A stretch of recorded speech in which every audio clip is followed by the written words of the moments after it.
हिंदी साहित्य में आज सुनिए अनेक पुरस्कारों से नवाजी गई वरिष्ठ लेखिका डॉक्टर कृष्णलता सिंह की कहानी नया संस्करण।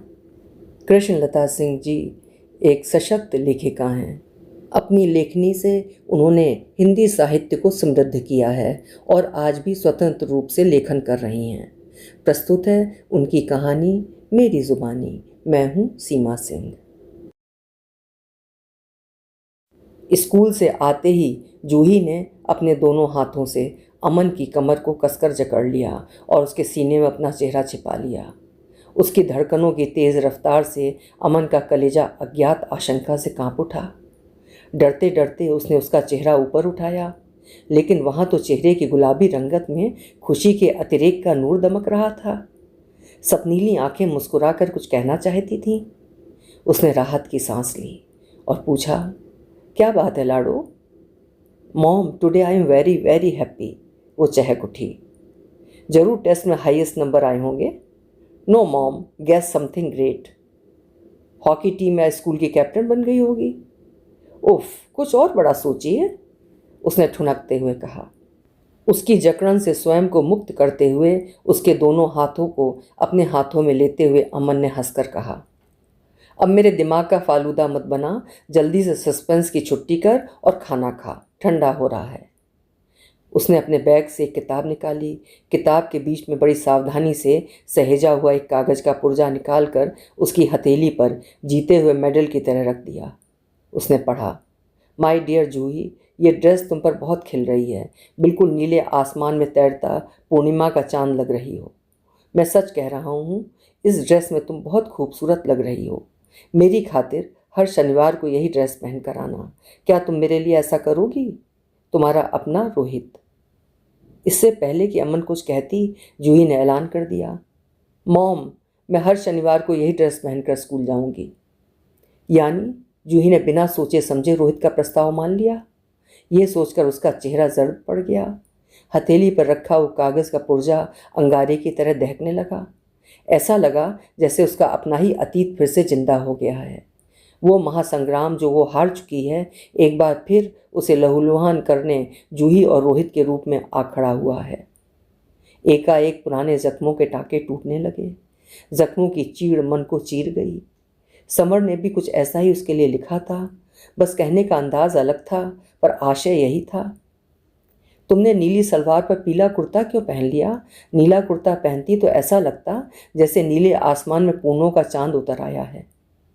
वो मनी मन बुदबुदाई, हे मेरे प्रभु, क्या मेरी जूही भी प्यार की अंधी गलियों में भटकने के लिए तैयार खड़ी है, जहाँ कभी वो भटकी थी? पर उसने तो सोचा था कि वो कभी भी अपनी जूही को इन अंधेरी गलियों में झांकने तक नहीं देगी, क्योंकि वो अच्छी तरह जान चुकी थी कि 16वें साल के प्यार की उम्र ज़्यादा लंबी नहीं होती है। लेकिन टूटे कांच की किरचनों की तरह वो आधा अधूरा नादान प्यार ताउम्र चुभता जरूर रहता है। इतने अंदर तक धंस जाता है कि दुनिया का कोई भी सर्जन उसे निकाल नहीं पाता। बस वो चुभता रहता है और ज़िंदगी को अजाब बना देता है। कमबख्त न जीने देता है और न मरने। हालांकि जूही के इस ऐलान पर उसे कोई आश्चर्य नहीं होना चाहिए। ऐसी नादानियाँ इस उम्र का तकाजा हैं। उसने भी तो जिद करके नया नीला सूट सिलवाया था। प्यार की अनुभूति वही थी, बस अभिव्यक्ति का अंदाज बदल गया है। लेकिन वो भी विवश है। इन्हीं नादानियों से उसका दामन जला था। उसके सारे ख्वाब जलकर राख हो गए थे। वो कैसे इजाज़त दे सकती है कि उसकी नन्ही परी भी दर्द के साए में अपनी ज़िंदगी जिए? दूसरी तरफ वो ये भी जानती है कि इस समय डांट फटकार से बात नहीं बनेगी। संवेगों की पहाड़ी नदी कुलाचे मारती बह चली है, उसको रोकना मुश्किल है। यही सोच विचार कर उसने सहज होकर पूछा, ये रोहित है कौन? मॉम, रोहित मेरे क्लास का सबसे स्मार्ट, हैंडसम और पढ़ाई में तेज लड़का है। बोर्ड का टॉपर है, उसी की वजह से मेरी सेकंड पोजीशन आई है। तुम उसे सिर्फ पसंद करती हो या? पूछते हुए उसका गला सूख गया। अटक अटक कर बोल पाई, ऑफ कोर्स मॉम, उसे बहुत पसंद करती हूँ।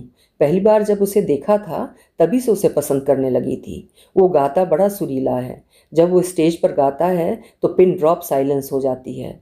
मुझे ऐसा लगता है जैसे बारिश की फुहारों में भीग गई हूँ। कानों में सुरीली बांसुरी सी बजने लगती है। जिस दिन वो स्कूल नहीं आता है पूरा दिन बोरिंग और खाली खाली सा लगता है। जूही की बेधड़क बातें सुनकर अमन का ब्लड प्रेशर अपनी चरम सीमा पर पहुंच रहा था। दिल कर रहा था कि 2-4 थप्पड़ लगाकर उसके इश्क का भूत उतार दे, लेकिन उसे अपनी माँ की चप्पलों वाली पिटाई याद आ गई जब उसकी माँ को उसके और समर के बारे में पता चला था। पिटाई से उसके इश्क का भूत उतरा कहाँ था, बल्कि वो तो और कसकर चिपट गया था। उस वाकये की याद ने उसके आक्रोश पर ठंडा ठंडा पानी डाल दिया। मौके की नज़ाकत समझते हुए अपनी उत्तेजना को दबाया और लंबी सांस लेकर पूछा, तूने कभी रोहित को आई लव यू कहा या लिखा? नो मॉम, उसके पीछे तो सभी लड़कियां दीवानी बनी फिरती हैं। वो मुझे पसंद करता है या नहीं ये पक्का पता नहीं था, रिजेक्शन का डर था। जूही ने बड़ी ही संजीदगी से जवाब देते हुए वो कागज का पुर्जा उसके हाथ से लेकर विजय पताका की तरह हवा में लहराते हुए कहा, मॉम, अब पहल रोहित ने की है, उसने अपनी फीलिंग्स बता दी हैं, इसलिए अब आराम से अपना पहला लव लेटर लिखूंगी, कहकर वो अपने कमरे की तरफ मुड़ गई। अमन ठगी सी उसका जाना देखती रह गई। उसकी बेबाकी पर हतप्रभ थी। कैसी लड़की है, ना कोई डर, ना संकोच, ना शर्मो हया। सब कुछ ऐसे बता गई जैसे इंडिया गेट पर खड़ी होकर किसी घटना की एंकरिंग कर रही हो। अब डंके की चोट पर लव लेटर लिखने जा रही है, जैसे ओलंपिक में मेडल जीतने की तैयारी करने जा रही है। हे ईश्वर, कैसी है ये जनरेशन, कोई अपराध बोध नहीं, हर चीज़ में इतना खुलापन और बोल्डनेस, खुद फैसला लेने का हौसला। हो सकता है कल फेसबुक पर या व्हाट्सएप स्टेटस पर अपनी प्रेम कहानी भी डाल दे तो कोई ताज्जुब नहीं होगा। एक वो थी, बुजदिल और डरपोक। समर का पहला खत पाकर इतना डर गई थी जैसे किसी का खून कर दिया हो। अपराध बोध से सारा दिन डरी डरी सहमी सहमी सी डोलती रही थी। घर में अपना नाम सुनकर चौंक पड़ती थी, कहीं चोरी पकड़ी तो नहीं गई। रात में छत पर जाकर लैंप पोस्ट की रोशनी में पढ़ा था खत। अमन अभी अपनी अतीत की मनस्थिति से उभरी भी नहीं थी कि जूही कपड़े बदलकर उछलती हुई सामने आ खड़ी हुई। हाथ थाम कर पूछा, मॉम, आप गुस्सा तो नहीं हो? मेरी फ्रेंड ने कहा था कि इस लेटर को किसी के साथ घर में शेयर मत करना, पर मैं आपसे कुछ भी छिपा नहीं सकती। आकंठ ममता में डूबी अमन ने उसे कसकर अपनी बाहों में समेट लिया। मन ही मन सोचा कि मेरी जूही अभी छल कपट से कोसों दूर है। यहाँ डांटने फटकारने से नहीं, बल्कि प्यार से उसके साथ संवाद कायम रखना है। उसे यकीन दिलाना होगा कि मैं उसकी माँ होने के साथ साथ उसकी सबसे अच्छी दोस्त भी हूँ। मुझे बताकर उसने कोई गलती नहीं की है। दिल में एक कसक सी हुई कि काश हमारी पीढ़ी का भी यही विश्वास अपने माँ बाप के साथ होता। उसने जूही का सिर सहलाकर माथा चूमा और पूछा, तुम्हें ये नेक सलाह किस दोस्त ने दी कि घर में मत बताना? मॉम, मधु ने, उसी ने रोहित का खत ला कर दिया था। मुस्कुराकर थोड़ा इतरा कर कहा। मधु का नाम सुनकर उसका मन का सहला हो गया। उफ, मधु नाम की बला यहाँ भी मौजूद है। उसके जीवन में आई सुनामी का सरो सामान जुटाने वाली का नाम भी तो मधु ही था। उस दिन अगर मधु उसे जबरदस्ती रामलीला दिखाने न ले जाती तो उसके जीवन में वो तबाही नहीं आती। यादों की गुल्लक को 7 परतों में दबाकर रखा था, पर आखिर वो आज टूट कर सामने बिखर गई। दशहरे के समय मोहल्ले के कई परिवार मिलकर एक मिनी बस किराए पर लेकर रामलीला मैदान में रामलीला देखने जाते थे, लेकिन उसका परिवार कभी नहीं गया था। लेकिन उस बार मधु के अत्यधिक अनुरोध के कारण वो पहली बार गई थी। नहीं मालूम था कि समर के रूप में राहु केतु ग्रह उसके साथ चल रहा है।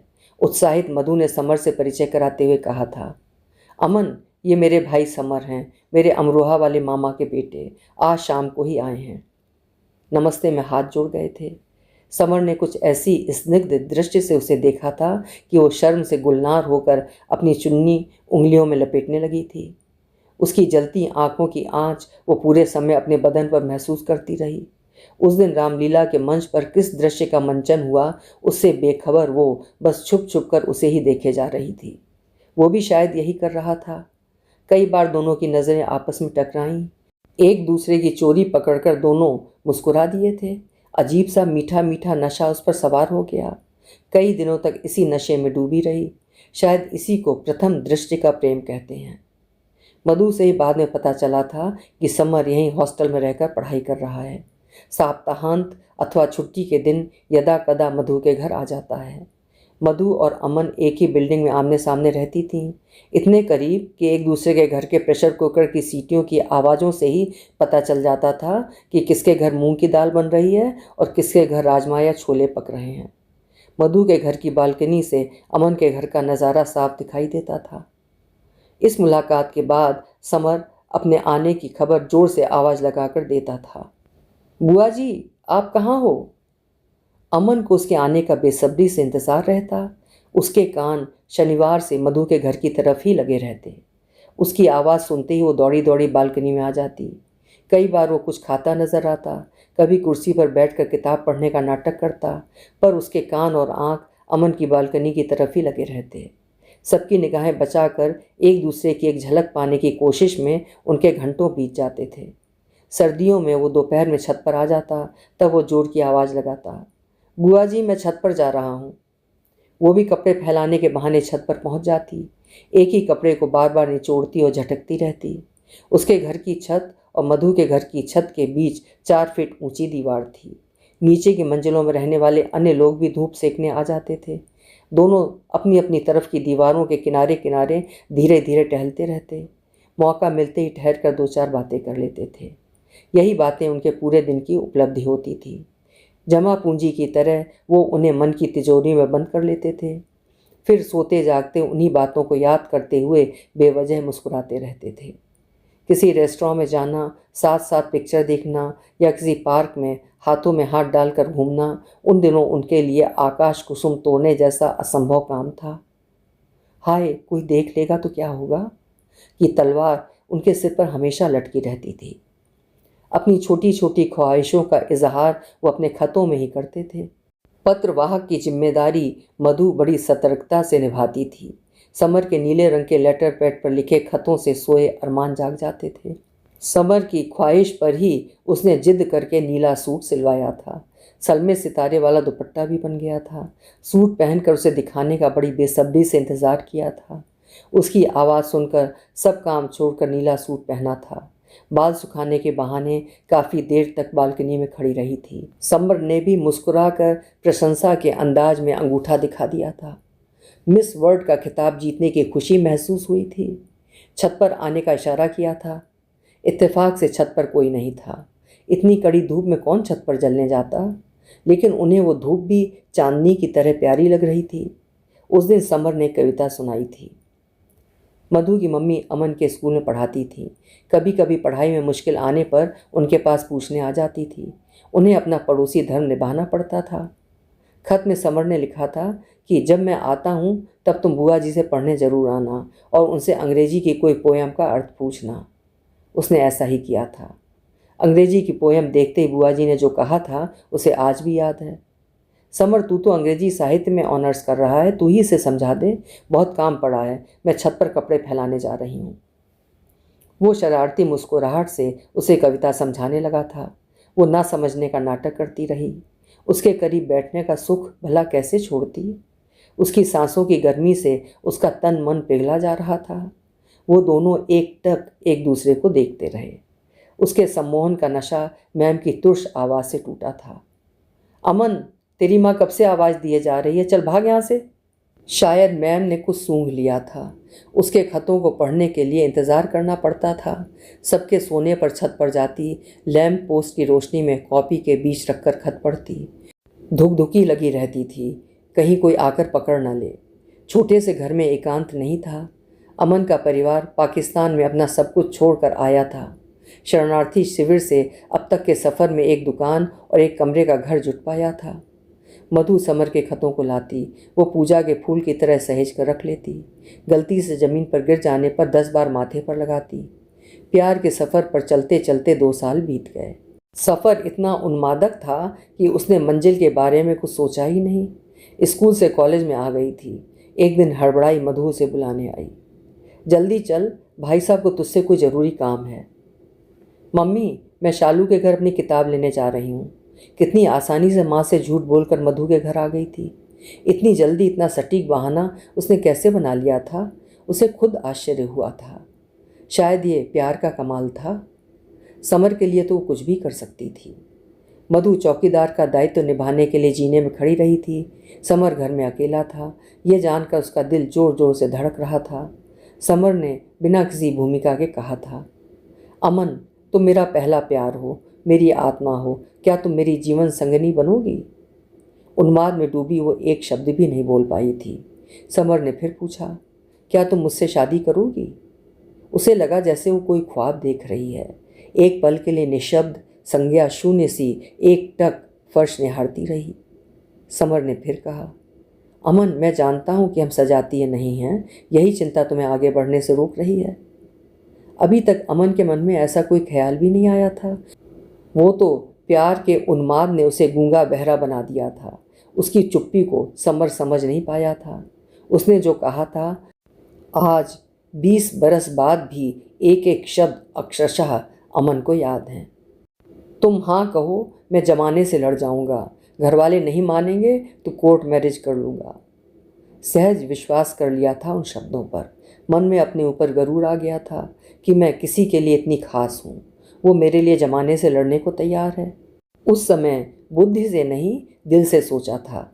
बुद्धि थी कहाँ, वो तो प्यार की बंधक बन चुकी थी। कांपते स्वर में हाँ कह दिया था। समर ने दुपट्टा लेकर माला बनाकर उसे पकड़ा दी। उसका मंतव्य जानकर उसने लजाकर थरथराते हाथों से समर के गले में माला पहना दी। फिर उसने वो माला उसके गले में पहना दी। कमरे में शिव जी की बड़ी सी फोटो लगी थी।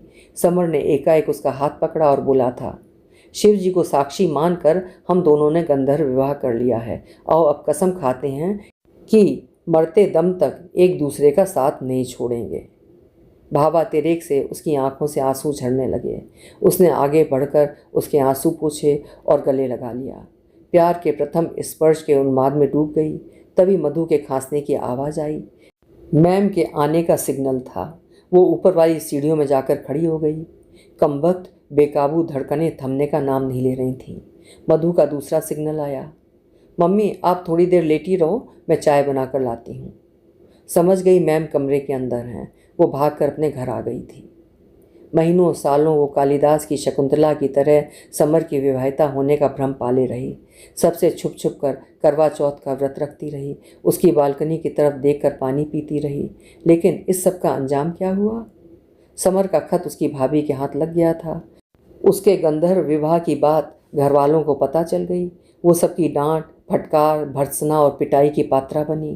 कुल कलंकिनी का खिताब देकर उन्होंने उसे काला पानी सरीखी सजा देने के लिए रातों रात इंदौर भेज दिया और वो छुप छुप कर रोने और सिसकने के सिवाय कुछ नहीं कर पाई।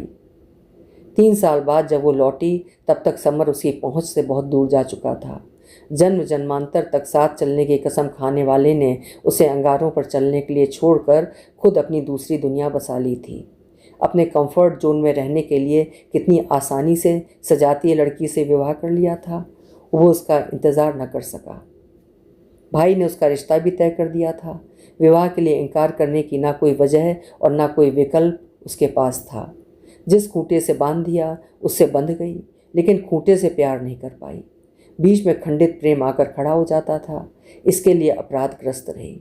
समर के प्यार के अनुबंधों से संलिप्त खतों को उसी चुन्नी में लपेटे बरसों सहेज कर रखा। बहुत सालों बाद समझ में आया कि यह सब कोरी भावुकता है। खतों को जलाने की कोशिश की लेकिन जला नहीं पाई। फिर एक दिन साहस करके नदी में बहा आई उस पोटली को। कर दिया पहले प्यार का पिंडदान। लेकिन क्या समर को अपनी स्मृति से डिलीट कर पाई? वो आज भी उसकी खुशियों में सेंध लगाए हुए है। समर के लिए वो सब गुड्डे गुड़ियों का खेल रहा होगा, लेकिन उसने तो सच मानकर अपना जीवन तबाह कर लिया था। पर हर हाल में जूही को इस तबाही से बचाना होगा। पर कैसे? क्या ये आसान काम होगा? जानती और समझती है कि अगर इस समय वो जूही से कहे कि तुम गलत राह पर जा रही हो, रोहित तुम्हारी साजे हस्ती को छेड़कर आगे बढ़ जाएगा और तुम सिर्फ उसकी प्रतिध्वनि सुनती रह जाओगी, तो क्या वो सहज विश्वास कर लेगी? नहीं। 16वां साल बचपन और यौवन का संधिकाल है, जहाँ मैया मैं तो चंद्र खिलौना लही हूँ वाली जिद और आसमान से तारे तोड़ने के मंसूबे समाये रहते हैं। फिर पहले पहले प्यार के संवेगों का उछाल कहाँ कुछ सोचने का अवकाश देता है। बस बौराई आंधी की तरह चल पड़ता है। तबाही के निशान तो तूफान गुजरने के बाद दिखाई देते हैं। सही गलत, नफ़ा नुकसान जैसे शब्द प्यार के शब्दकोश में होते ही कहाँ हैं। उस समय तो सफ़र ही इतना उन्मादक और रोमांचक होता है कि आगा पीछा देखने की फुर्सत किसके पास होती है। उसने इन क्षणों को बड़ी शिद्दत के साथ जिया है, भोगा है, लेकिन इसी आग में उसका रोम रोम आज भी जल रहा है। अगर वो जूही से कहे कि मैंने भी किसी के कहने पर नीली ड्रेस पहनी थी और उसका अंजाम क्या हुआ, उसे पूरी उम्मीद है कि जूही का उत्तर होगा, मॉम कोई ज़रूरी नहीं है कि मेरी प्रेम कहानी का दी एंड वही हो जो आपकी कहानी का हुआ। बेटी की तीक्ष्ण तर्क शक्ति से सहज परिचित थी। पूरी दोपहर इसी ऊहापोह में बीत गई। शाम को जूही के कमरे में झांक कर देखा, बिस्तर पर किताब और कॉपियाँ फैली पड़ी थीं। उनके बीच वो आराम से सोई पड़ी थी। उसके चेहरे पर किसी तनाव की शिकन नहीं थी, निश्चिंतता का भाव था, जो अक्सर पढ़ाई का काम पूरा कर लेने के बाद उसके चेहरे पर झलकता है। इसका मतलब है कि जूही ने होमवर्क कर लिया है। रोहित को लेटर अभी नहीं लिखा है। तभी उसका ध्यान मेज पर फड़फड़ाते पेपर की तरफ गया। जूही ने लेटर लिख दिया था। पढ़ूं या ना पढ़ूं की दुविधा में थोड़ा ठहरी रही। विचार आया, अगर इस बीच जूही की आँख खुल गई तो यही सोचेगी कि मैं उसकी जासूसी कर रही हूँ। उसका भरोसा टूट जाएगा। फिर पता नहीं क्या सोचकर पढ़ने लगी। डियर रोहित, तुम्हारे खत से मेरे सारे संदेह रॉकेट की तरह उड़ गए। आसमान में उड़न तश्तरी की तरह उड़ रही हूँ। खुशी इतनी हुई जितनी चंद्रयान 2 के विक्रम रोवर से इसरो का संपर्क हो जाने पर देशवासियों को हुई थी। तुम्हारे लिए नीली ड्रेस पहनने के पहले तुम्हें अपने बारे में बताना चाहती हूँ।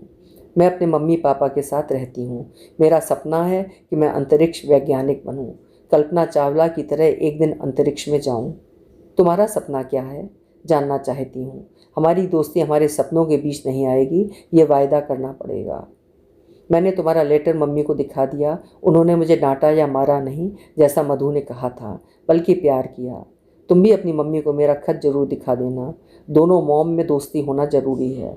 लंच घर से लाया करो। कैंटीन से समोसा, कचौड़ी, पास्ता, कोक आदि खाना पीना हेल्दी नहीं है। हाँ, तुम्हारे खत में 2 अशुद्धियाँ हैं। पूर्णिमा की जगह पूर्णिमा और चाँद की जगह चांद लिखना चाहिए था। टॉपर को इस बात का ध्यान रखना चाहिए। व्हाट्सएप नंबर लिखना। आज के लिए इतना ही। अभी होमवर्क करना है। तुम्हारी अपनी जूही। खत पढ़कर चुपचाप कमरे से बाहर आ गई।